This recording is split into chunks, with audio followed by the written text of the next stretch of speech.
es eso, una construcción de nosotros. Y en ese sentido viene siendo una construcción de ficción, como el arte. Pero el arte, lo bonito de ese lenguaje, tú hablas de todas las teorías de la Gestalt, todas las teorías de conjunto, todas las teorías de...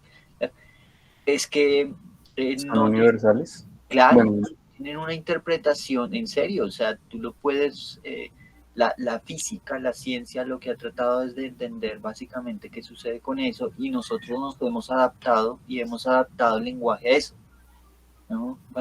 Cuando les hablo, cuando me comunico, yo estoy generando una tensión o estoy un sonido, una vibración que ustedes reconocen lo mismo que sucede con la tensión que genera la luna con respecto a la Tierra y como un cambio en la luna formal, hablo no de especulación metafísica, sino formal, si la luna cambia su gira, haría que nosotros cambiáramos realmente desde la marea hasta la manera del clima, todo lo que está sucediendo en tensiones físicas con dos elementos que están unos, en teoría, conjuntos, ¿no?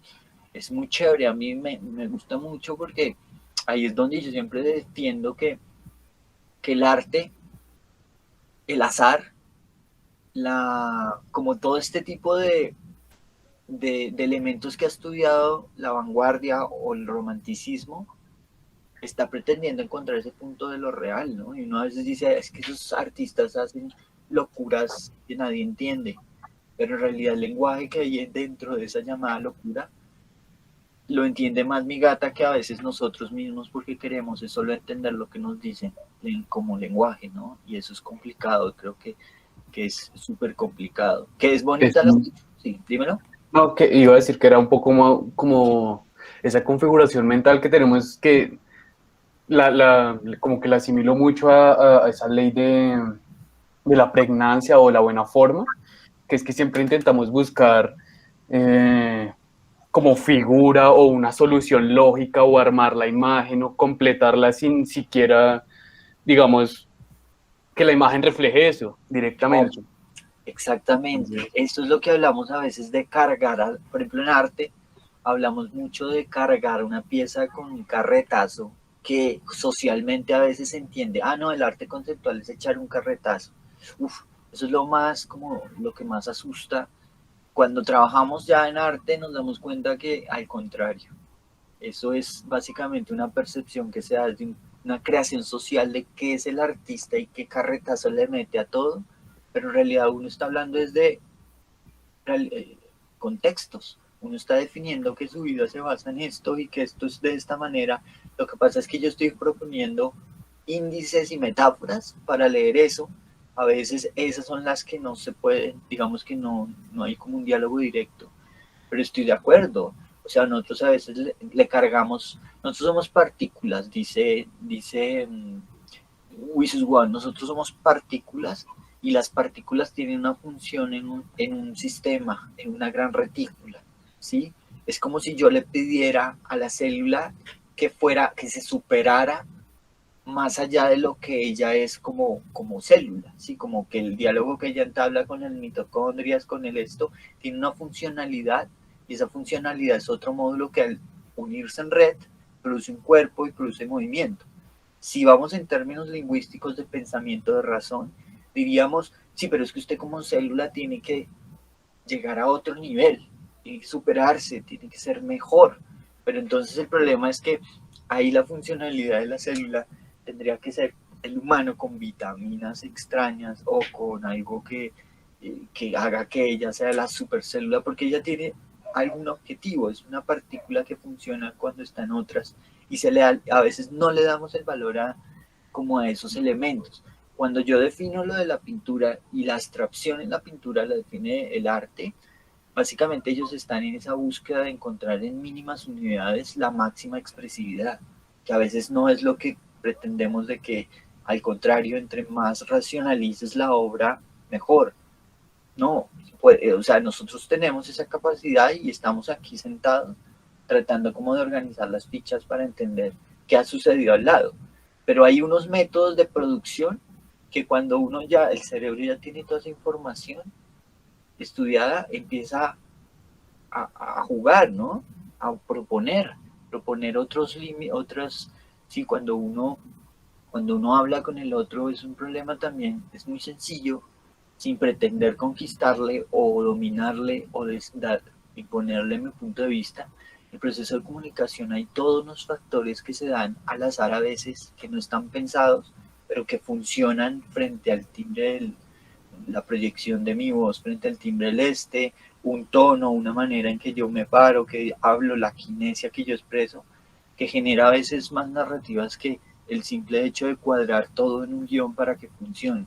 Es extraño, pero es muy chévere meterse en esas teorías. Yo al comienzo debo confesar, así con contexto, hoy que hablamos un poquito del contexto, yo antes de estudiar arte estudié diseño y me parece muy chévere, tengo amigos que trabajan mucho en diseño gráfico como tal, pero, digamos que ahí fue la desconexión de, de eso que hablabas de cómo ver lo lógico de una imagen o lo funcional de una imagen frente también a unos hallazgos que estaban ahí raros. Pero lo más chistoso es cuando yo entro al arte contemporáneo y cuando yo entro a leer lenguajes, porque yo no entendía un pepino que sucedía, yo no entendía qué estaba pasando en esas composiciones, yo entendía más lo que me decía el vecino, que el arte era de gente que se daba de pretencioso y que hablaban cosas irreales y que y yo seguía en esa misma lógica, yo decía, no, esto es una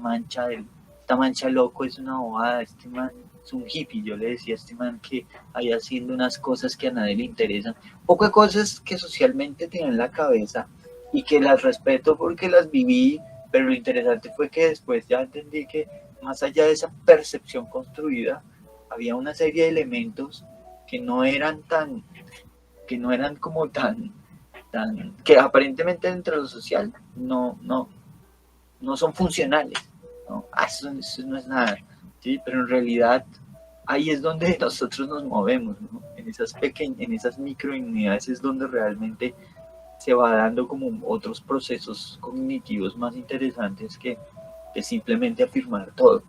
Después, Sí, es como decía ahí en esa lectura de Luis Capmiser, pues acerca de que igual así es como también un poco como nos educan a entender eso.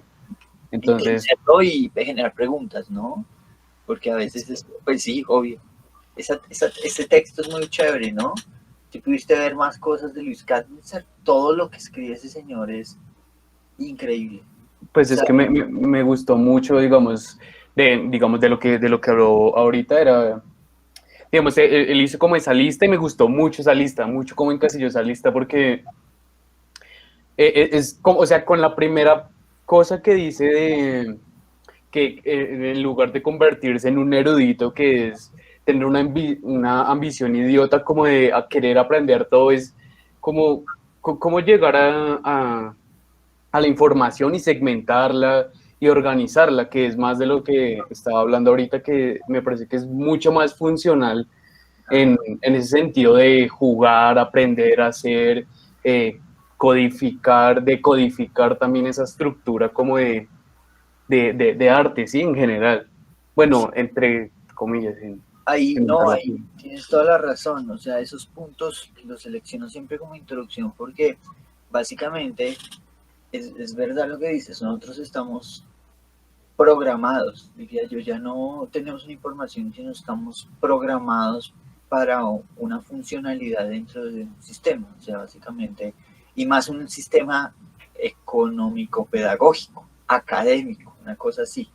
Entonces, a veces él es muy crítico siendo un docente, él dice eso, básicamente nosotros a veces pretendemos abarcar todo y nos han dado esa idea de genio, que no se pierde ninguna, que también es una idea neoliberal de estar haciendo y ser productivo y ser activo y ser exitoso y ser, que él dice, al contrario, lo que debemos es como manejar muy bien esa información y tratar de vincular al contexto que cada uno tiene, ¿no? ¿No? Entonces él, por ejemplo, cuando él daba los talleres de dibujo, en uno de los puntos también lo pone, él decía que le parecía complejo cuando el estudiante de dibujo empezaba a generar una línea de contorno y el docente le decía, está mal, no la hagas así, debe ser así. Entonces, claro, ahí empieza una tensión muy fuerte porque dicen, él me está corrigiendo una línea. Él decía, no es que esté mal corregirlo, lo que pasa es que primero hay que entender que dentro de esos procesos de trazo de líneas y eso, hay diferentes memorias a priori, que cada uno coge el lápiz diferente, cada uno tiene una experiencia dentro de eso, que a veces se neutraliza cuando el docente quiere que todos pinten con la misma línea. Entonces el tipo decía, Cannicer decía, bueno, no se trata de no corregirle al otro, sí, es como darle las opciones de poder generar diferentes puntos con la línea, pero es más como que entienda que esa línea, según lo que está buscando, propone o no propone. O sea, es como un chévere porque uno a veces dice, es que yo no sé dibujar. Entonces le dice uno, pero usted, ¿por qué no sabe dibujar? Porque yo no puedo construir la realidad que construye el compañero que en 5 minutos hace la línea. Entonces diría Carnicer, ahí hay una ventaja y una desventaja. Diría, hay una, primero estaríamos mal en decirle que al contrario usted no sabe dibujar. ¿Sí? No, al contrario, es posible que yo le diga al otro que no sabe dibujar, entendiendo que sí dibuja como Leonardo da Vinci, pero lo que estaba diciendo él es que al quitarle ese trono a esa manera de pensar, podemos empezar, él habla de una educación socialista, una cosa así, horizontal, donde uno puede entender que cada sujeto tiene posibilidades con ese contexto en el que se mueve. Es una partícula que tiene actividad y tiene... Lo importante es que exista esa reflexión en esa actividad, ¿no? Un poco lo que afirmábamos la clase pasada con Luis, no sé si en esta clase me corrigen porque estoy ahora metiéndome en clases, con Francis Alice, sí lo vimos, ¿cierto? Bueno, Uf, vimos no. varios, pero Francis Alice, el belga, que tenía una obra que hablaba de máximo esfuerzo, poco resultado, tal vez, ¿no? Creo que no, creo que eso no. Bueno, lo contextualizo rápidamente, otro señor importantísimo para que lo noten, Francis Alice, y él lo que tiene toda su obra es que él habla de las poéticas del ensayo, y él lo que dice es que una obra de arte se construye más en el pretender hacerla que en el objeto final que queda construido. Entonces él dice, lo importante de los procesos artísticos es lo que sucede en términos de proceso, de experiencia, o sea, como el acto de coger el pincelazo y estar pensando en la pintura, en términos matéricos, es más importante que, así, espérate, yo te, no puedo. Ya no, es que estaba cogiendo la libreta para anotar. Bueno, sí, dale. Entonces, Francis dice eso. Nosotros, el gran problema, y se da la mano de Luis Cadmiser, es que siempre vemos que el arte se convierte en una herramienta para salirnos de esa cueva oscura que nos decía Platón, ¿no? Como el índice de ellos era como sal de esa cueva, que es una mímesis irreal, una ficción, y ve el mundo realmente como es, que es alado, que vamos a una luz donde hay sabiduría. Entonces Francis dice, lo que pasa es que ese camino piramidal que nos pretenden sacarnos de la cueva y llegar a la luz, en realidad es que nosotros vivimos en la cueva. O sea, él dice, como que nosotros vivimos como humanos embarrándola, generando errores, teniendo experiencias, pero ahí es donde realmente se construye el conocimiento. O sea, si uno no tiene esos pasos, está en un ideal que es un ideal que asumió lo clásico, pero si ustedes van a ya revisar las teorías de lo clásico, se van a dar cuenta que son sujetos que manejaban muy bien el sistema, que tenían dinero para poder producir, que utilizaban la tecnología o la llamada mentira para los contemporáneos que dicen no cae, que tenían unos parámetros que eran humanos, pero que ellos idealizaban. Entonces Francis Alice dice, aquí nosotros estamos, o el arte se debería entender más como un proceso de pensamiento que propone preguntas. La pintura, básicamente cuando uno se enfrenta a la pintura, uno se enfrenta a esos procesos o a esos pensamientos procesuales, ¿no? Donde uno ve una mancha que contesta a la otra, que la tapó, un diálogo que luego la limpió y la volvió a sacar. No construye, aunque bueno, la pintura contemporánea tiene unos contornos definidos donde yo pongo una técnica específica, pero es como una planimetría para pintar. Warhol tenía una metáfora muy chévere y una obra de él que es toda una serie de cuadros que iban en líneas y él le ponía numeritos para que, es como esas cartillas que vendían antes donde uno pintaba imágenes y le decían 1 amarillo y uno rellenaba 2 verde. No sé si han visto esa serie de Andy Warhol, es muy chévere, pero lo que afirma poéticamente es eso, como que la pintura termina siendo un libro técnico de cómo pintar, cómo asumir cómo hacer una imagen, ¿no? Y si es funcional para el mercado, bueno, está bueno. Pero entonces decía, la pintura más en ese enfoque es una proyección de ese contexto y de preguntas donde uno está todo el tiempo pues asumiendo investigaciones, ¿no? Un dibujo tiene esa funcionalidad, a menos que sea como una práctica, no sé, como, qué sé yo, muchos de ustedes tatúan tal vez, es como una práctica en la que si hay una producción de imagen, tiene una funcionalidad, es muy interesante lo que sucede estéticamente, pero casi que su fin está anclado a la mirada de el que quiere o no, el que decide que se deja tatuar o no. Toda como que la imagen está en función de un problema estético que se comenta. Hay tatuadores que contestan eso. No sé si les va muy bien económicamente, pero lo contestan. Dicen, yo no te voy a hacer eso, sino te voy a hacer lo que yo quiero. Entonces dirá, ahí la mediación es como yo como espectador o como el que me va a hacer la tatuaje digo, no, me gusta este o me gusta este. Punto. Usted, si ya me dejo rayar de alguien, pues tendré que tener mucha confianza. Entonces, ahí hay como ciertos momentos con lo técnico y con la producción artística que creo que si revisan y vuelven y siguen esos parámetros de Luis Katniss se van a dar cuenta que hay muchos elementos eh, que son interesantes y que hacen parte de una producción, ¿no? A mí me gusta a veces cuando, no, es que yo no puedo hacer eso, pues hagámoslo como no, hagamos el lado B de esa cosa y estudiémoslo, ¿no?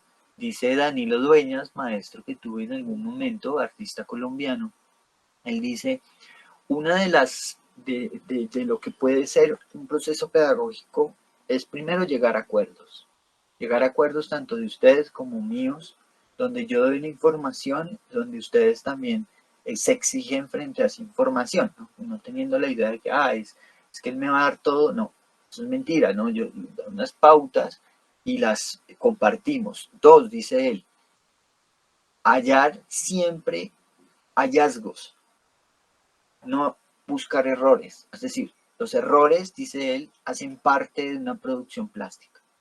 O sea, todo el tiempo nosotros al poner una línea la embarramos. Él dice, más allá de eso, porque ya es real que la embarramos o que cometemos ciertos errores, y eso es lo bonito de todo día a día, es ver la virtud que hay en esas propuestas y darle fuerza. Al contrario de una teoría que antes se daba, es que entre más yo te muestre tus errores, tú más cambias los errores. Pero en realidad lo que dice Danilo Dueñas es que como que esa función o esa ecuación no se da, sobre todo en arte. En arte no es una cosa donde alguien pretenda decir yo soy ya mejor, tengo un nivel de artista. ¿Qué sería ese nivel? Un medio, tal vez, una producción, tal vez, pero es un sistema al que lo puede haber éxito, dice, podría decir, puede haber éxito en un hallazgo de una persona que hizo un dibujo en su casa solitario. Puede haber un éxito mientras ese dibujo le está generando un bienestar. Obviamente, ese éxito, para que sea colectivo, tiene que acceder a ese sistema llamado arte y donde otros van a leer los códigos y más allá de que lo acepte un crítico, es que los otros realmente se conectan con esas cosas que yo no pude hacer o pude hacer. Entonces es como interesante, a mí me parece chévere como revisar todo el tiempo, la pintura siempre nos va a conducir a eso. Te van a dar cuenta cuando sigan estudiando la pintura, además que estoy en campaña de que la podamos seguir estudiando porque digamos que la gráfica la estudian muchos, pero la pintura a veces no, o se entiende la pintura como gráfica.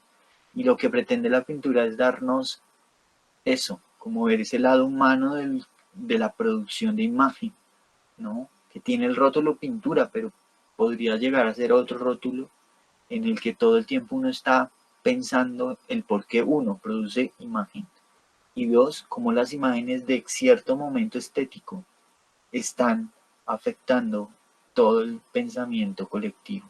Entonces, ahí es donde realmente yo creo que se le da sentido a entender la plástica, ¿no? Entender como la pintura, como bajarla un poco del pedestal de arte mayor, de arte iluminado, de genios intelectuales, y ponerlo en un sistema donde podamos todos acceder a leer cubos cuadrados, círculos, teorías de composición, que todos las leemos, pero ser más conscientes de que puedo proponer a partir de eso, ¿no? Es como muy chévere.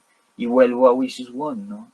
A veces uno encuentra el ladrillo del libro con todos los ítems y que uno le dice diseño, qué pereza, pero no sé, en realidad ahí está como todo el sentido de dialogar con el otro. Entonces está bueno eso, qué chévere, recomendado entonces también todas las conferencias de Kat Mitzer. La vez pasada, no sé si en la clase mencioné esta conferencia que dio en los Andes, que yo quedé loco cuando la dio y se llama El, el fraude de estudiar arte, una cosa así. El arte de la pedagogía como fraude. Fraude podría ser complicado, ¿no? Como a lo Avelina Lesper que dice que el arte es fraude, pero él al contrario es el contrario, como lo lee, él dice, es que el arte, lo interesante es estudiarlo, pero a veces dentro de esos sistemas podemos estar asesinando el próximo Van Gogh, como pasó en su momento, que la academia rechazó a ese Van Gogh, ¿no? Todavía lo siguen rechazando muchos académicos, muchos pintores, muchos artistas, dicen que lo peor que le pudo haber pasado al arte fue Cézanne, Van Gogh, Duchamp, toda la modernidad, mejor dicho. O sea, como que el mundo llegó hasta comienzos del siglo XIX, siglo XX, finales del XIX, hasta ahí llegó el arte. De ahí para arriba es una vagabundería donde todos hacen lo que se les da la gana. Y pues creo que eso es ingenuo un poco también, ¿no? Es como no permitir que otros elementos se vayan dando. Entonces está bueno eso. Y un poco los ejercicios. Bueno, ahí lo que hicimos la semana pasada era proponer cruces con ese principio de los lavados. Yo recuerdo que ya estaban saliendo cosas interesantes. Tengo aquí, pues, en mi celular las fotos de los pasados. Creo que se están dando hallazgos. Lo importante es que ustedes jueguen al laboratorio, ¿no? Que propongan otras imágenes.